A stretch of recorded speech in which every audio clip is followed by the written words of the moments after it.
Good morning student. निशान classes private limited Kota में आप सबका स्वागत है। आज हम ऑक्सीजन चक्र के बारे में जानकारी प्राप्त करेंगे। ऑक्सीजन चक्र बच्चों, ऑक्सीजन का प्रतीक O है। ऑक्सीजन का प्रतीक O, ऑक्सीजन का प्रतीक O है। वायुमंडल में ऑक्सीजन स्वतंत्र अवस्था में नहीं रह सकता। यह क्रिया करके यौगिकों के रूप में, धातु ऑक्साइड के रूप में और गैसीय अवस्था में भी पाई जाती है। जैसे गैसीय अवस्था में ऑक्सीजन गैस है जिसका सूत्र O2 है। धातु ऑक्साइड के रूप में पाए जाते हैं। धातुओं में जैसे अपने पास ये धातु में जैसे सिलिकॉन ऑक्साइड के रूप में भी पाए जाते हैं ये। इसके अलावा खनिजों में कार्बोनेट, सल्फेट का नाइट्रेट के रूप में पाए जाते हैं और कई रूपों में। सबसे पहले मैं ये बताना चाहूंगा आपको कि वायुमंडल में 21% जो है ऑक्सीजन पाया जाता है तथा 78% नाइट्रोजन गैस होता है। 78% नाइट्रोजन गैस होता है और 21% ऑक्सीजन गैस होता है और बाकी 1% अन्य gas, helium, carbon dioxide, neon वगैरह एक्सेट्रा जो है वो होता है। तो आपको पता है कि ऑक्सीजन हमारे लिए कितना उपयोगी है। पूरे सजीव जगत के प्राणी ऑक्सीजन के माध्यम से ही श्वसन क्रिया पूर्ण करते हैं। बिना ऑक्सीजन की उपस्थिति से श्वसन क्रिया संभव नहीं हो सकती। जो प्राणी ऑक्सीजन को श्वसन क्रिया में उपयोग करते हैं उन्हें ऑक्सीश्वसन प्राणी कहते हैं। उसमें ऑक्सीजन की आवश्यकता होती है। तो हम ऑक्सीजन प्राप्त कहां से करते हैं, कहां से मिलता है और किस प्रकार मिलता है, ये सारे जो है ऑक्सीजन चक्र के माध्यम से हम जानकारी करते हैं। तो देखिए, सबसे पहले जो है वायुमंडल में ऑक्सीजन है। मैंने आपको बताया अभी वायुमंडल में ऑक्सीजन है कितने प्रतिशत? 21%। 21% ऑक्सीजन वायुमंडल में है। फिर हम तक कैसे पहुंचा?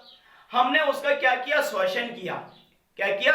श्वसन, ब्रीथिंग, श्वसन किया। अपन श्वसन क्रिया करते हैं। सुबह के वातावरण बहुत ही अच्छा रहता है, एटमॉस्फेयर क्लीन रहता है बिल्कुल। अपन श्वसन क्रिया करते हैं, बहुत ही उसमें हमें एनर्जी मिलती है क्योंकि ऑक्सीकरण के द्वारा ही हमें ऊर्जा प्राप्त होती है। तो आपने देखा वायुमंडल से हमने ऑक्सीजन गैस को एब्जॉर्ब किया, हमने लिया किसके रूप में? श्वसन क्रिया के द्वारा, नासिका द्वारा अपन उसको ग्रहण करते हैं। तो ये हमारे शरीर में प्रवेश कर गया।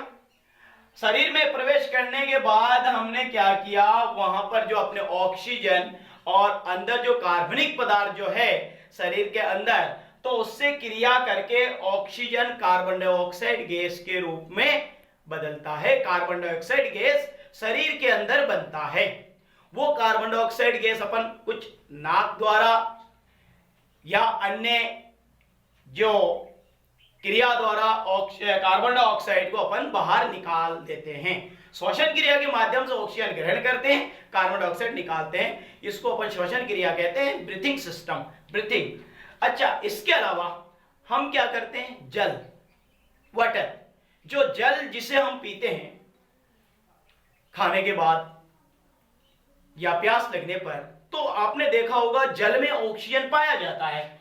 जल का सूत्र होता है H2O। इसमें भी इसके माध्यम से हमने ऑक्सीजन ग्रहण किया। इसके माध्यम से भी हमने ऑक्सीजन ग्रहण किया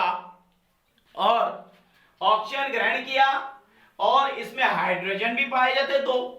तो इसकी 2:1 में दो अणु जो परमाणु हाइड्रोजन के और एक परमाणु ऑक्सीजन के, ये मिलकर एक अणु जल का बनाता है। ये जल का एक अणु जल बनाता है। वहां से हमने ऑक्सीजन प्राप्त किया जल के माध्यम से। तो ऑक्सीजन हमने ग्रहण किया।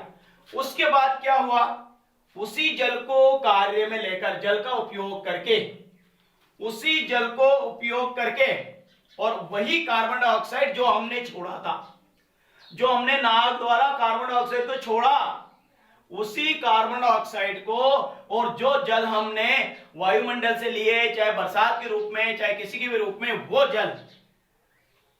जल इन दोनों की क्रिया से, इन दोनों की उपस्थिति से प्रकाश संश्लेषण की क्रिया पौधे द्वारा, हरे पौधे द्वारा, हरे पौधे द्वारा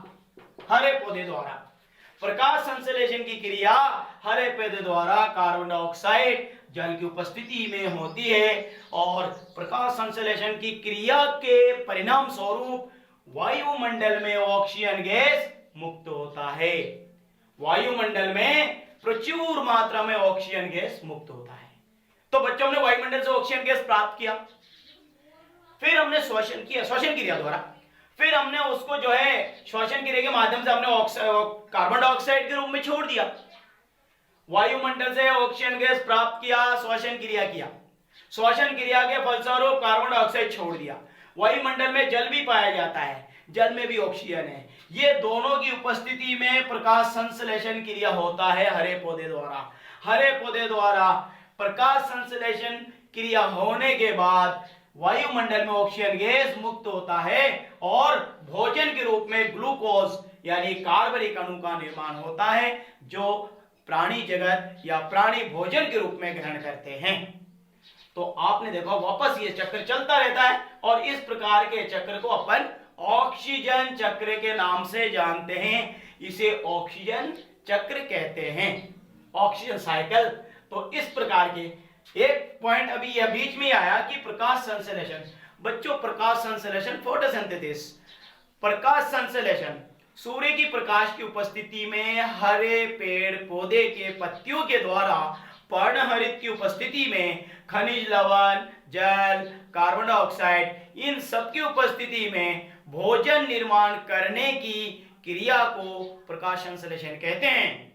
प्रकाश संश्लेषण कहते हैं। जिस प्रकार घर में आपने देखा होगा कि विभिन्न प्रकार के पदार्थ लेके, वस्तुएं लेके अपन सब्जी बनाते हैं, खाद बनाते हैं, रोटी सब्जी और ये सब हमारा भोजन बनाती है मम्मी। तो उसी प्रकार जो फिर अपन भोजन ग्रहण करते हैं, तो वो सारे चीजों को लेने के बाद ही तो भोजन बनेगा या ऐसे बनेगा। तो घर में भोजन बनाने का कार्य मम्मी करती है, उसी तरह पेड़ पौधों के लिए भोजन बनाने का कार्य पत्तियां ही करती है। जिसमें पत्तियां नहीं होगी उनमें भोजन का निर्माण नहीं होगा। यदि किसी फल लगे हुए पौधों के सारे पत्तियां, छोटे छोटे फल आ रहे, मान लीजिए छोटे फल आ रहे, नींबू का हो, अमरूद का हो, आम का हो, छोटे छोटे फल आए, और उसके बाद आपने उसके सारे पत्तियों को जड़ा दो, सारे पत्तियों को घेर दो, सबको तोड़ दो पत्तियां, वो फल इतना का इतना ही रहेगा। क्यों?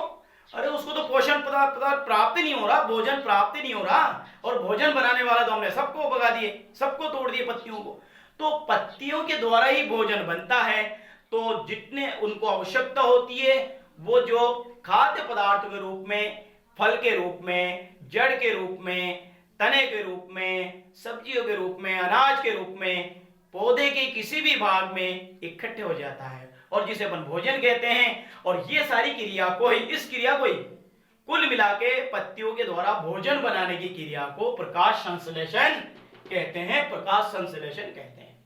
तो ये बहुत बड़ी क्रिया है, और इसी के द्वारा वायुमंडल में अधिकतर, मोस्टली इसी संश्लेषण की, प्रकाश संश्लेषण की क्रिया द्वारा ही ऑक्सीजन मुक्त होती है। बच्चों, जब पेड़ पौधे श्वसन क्रिया करते हैं रात के समय, तब ऑक्सीजन ऑब्जर्वेशन करता है, तब भी ऑक्सीजन लेते हैं, लेकिन बहुत कम लेते हैं, और कार्बन डाइऑक्साइड छोड़ता है, बहुत कम छोड़ता है, अल्प, बहुत ही कम मात्रा। और दिन के समय सूर्य का प्रकाश पड़ते ही वही प्रकाश संश्लेषण की क्रिया होती है, जिसमें कार्बन डाइऑक्साइड बहुत ज्यादा ग्रहण करते हैं। प्रकाश संश्लेषण की क्रिया में कार्बन डाइऑक्साइड बहुत ज्यादा ग्रहण करते हैं और ऑक्सीजन भी बहुत छोड़ते हैं। इसीलिए फैक्ट्रियों के आसपास देखा होगा आपने, प्लांटेशन के लिए अनुमति दी जाती है, या प्लांटेशन का निर्माण करना पड़ता है, बहुत भारी मात्रा में जो है पेड़ पौधे लगाने होते हैं, ताकि वहां से उत्पन्न होने वाले कार्बन डाइऑक्साइड को ऑब्जर्वेशन हो सके। तो इस प्रकार आपने देखा है।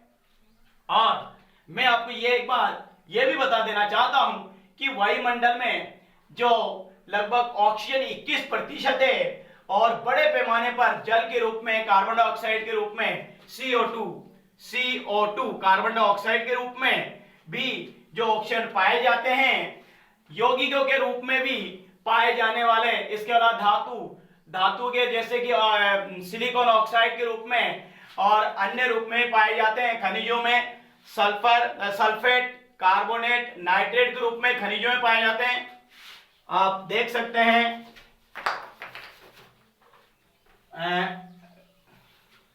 खनिजों में कार्बोनेट, सल्फेट और नाइट्रेट के रूप में, ये खनिजों के रूप में ये ऑक्सीजन जो है पाया जाता है। और जैविक अणुओं में कार्बोहाइड्रेट्स, जैविक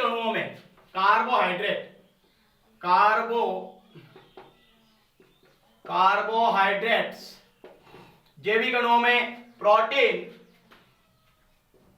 प्रोटीन, वसा, ये जैविक अणुओं के रूप में पाए जाते हैं। तो वसा के रूप में, कार्बोहाइड्रेट के रूप में, प्रोटीन के रूप में, जैविक अणुओं के रूप में ऑक्सीजन पाई जाती है।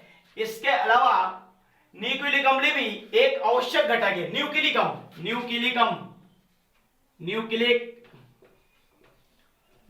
एसिड, ये भी ऑक्सीजन का एक अच्छा घटक है। न्यूक्लिक अम्ल ये भी एक अच्छा घटक है। और न्यूक्लिक अम्ल के साथ एक अपन देखते हैं वायुमंडल में ऑक्सीजन का तीन जो प्रतिक्रियाओं में होता है। ऑक्सीजन का उपयोग 3 प्रतिक्रियाओं में होता है। वायुमंडल का जो ऑक्सीजन है, वायुमंडल का जो ऑक्सीजन है वो 3 प्रक्रियाओं द्वारा जो इसका उपयोग करते हैं हम। तो कैसे? 3 प्रक्रिया कौन कौन सी है? पहला है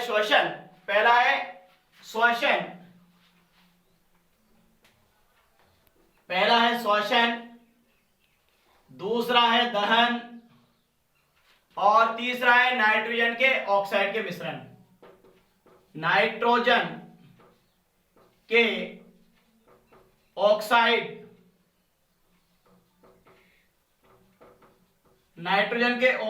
के निर्माण में, नाइट्रोजन के ऑक्साइड के निर्माण में, दहन में, श्वसन में, 3 प्रक्रिया द्वारा अपन जो क्या करते हैं, वायुमंडल में ऑक्सीजन का उपयोग करते हैं। वायुमंडल में ऑक्सीजन का उपयोग अपन 3 प्रक्रिया द्वारा करते हैं। श्वसन क्रिया द्वारा, दहन द्वारा, नाइट्रोजन के ऑक्साइड के निर्माण के द्वारा।